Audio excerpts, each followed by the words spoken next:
Perkenalkan, nama saya Regita Ditya Juliet Wisang, NIM 2214201149, kelas 4 semester 3, Universitas Pembangunan Indonesia Manado, Fakultas Keperawatan, Program Studi Ilmu Keperawatan. Materi mengenai nasionalisme. Definisi nasionalisme. Secara etimologis, kata nation berangkat dari kata bahasa Latin nation. Dalam penggunaan klausiknya, cenderung memiliki makna negatif masyarakat Romawi kuno untuk menyebut ras, suku, atau keturunan dari orang yang dianggap kasar atau tidak tahu adat menurut standar atau patokan moralitas Romawi. Pandangan dengan bahasa Indonesia sekarang adalah tidak beradab, kampungan, pedairan, dan sejenisnya. Kata nation dalam bahasa Latin ini kemudian diadopsi oleh bahasa-bahasa turunan Latin seperti Prancis yang menerjemahkannya sebagai nation yang artinya bangsa atau tanah air.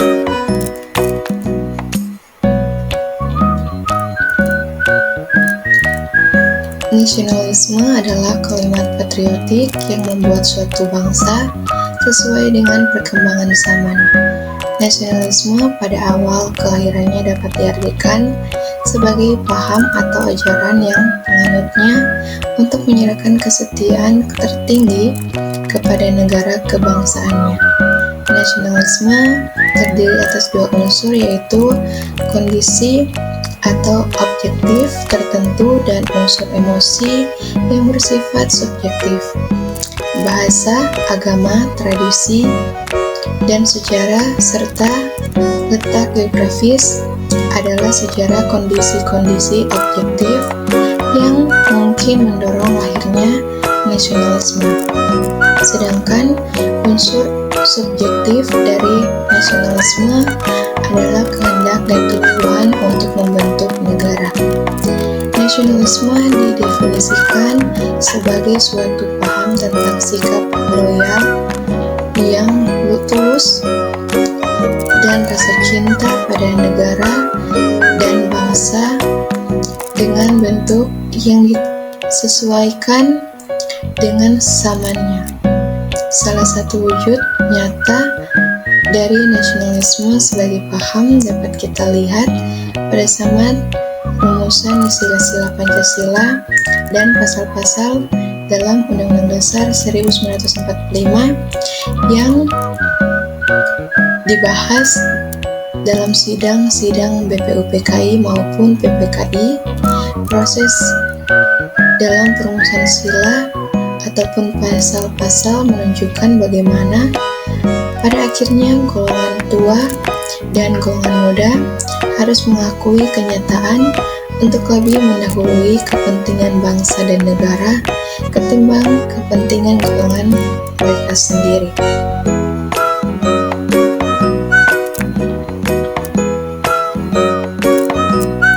Contoh kasus yang berhubungan dengan nasionalisme. Yang pertama, contoh paling sederhana yang dapat kita temui dalam kehidupan seharian pada saat upacara bendera atau upacara Hari Pusaka Nasional, masih banyak yang belum bisa memaknai secara utuh. Pasti ada salah satu, bahkan tiga yang mengobrol sendiri atau bahkan sibuk dengan kegiatannya masing-masing. Yang kedua, orang-orang zaman sekarang lebih menyukai produk impor daripada yang Indonesia. Padahal jika dipikir-pikir kualitasnya hampir sama dan harganya lebih terjangkau produk dalam negeri. Di samping itu, anak-anak muda justru semakin menggunakan bahasa-bahasa asing dalam akun sosmednya atau dalam kehidupan sehari-hari untuk meningkatkan gengsi mereka. Yang ketiga, untuk para pemuda bangsa Indonesia, tawuran terjadi di mana-mana, perselisihan antara kelompok atau antara individu tak bisa dihindari. Krisis nasionalisme semakin merajalela terus-menerus oleh modernisasi orientasi dan sikap individualitas kaum pemuda pada khususnya.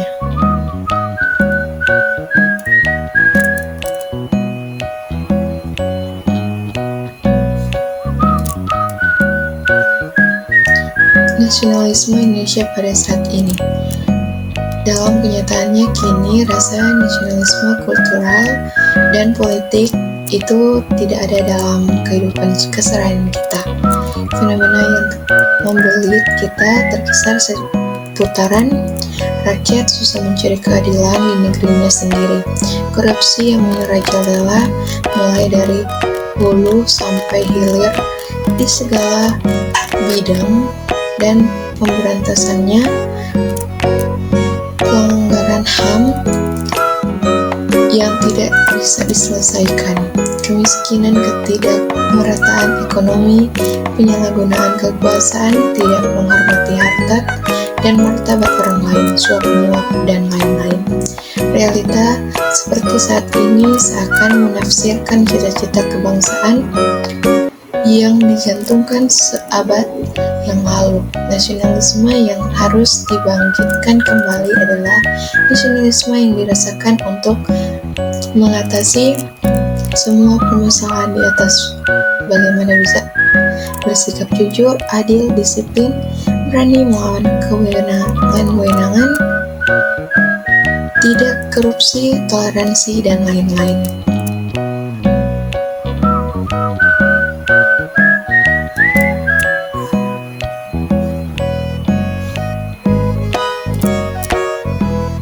Sekian dan terima kasih.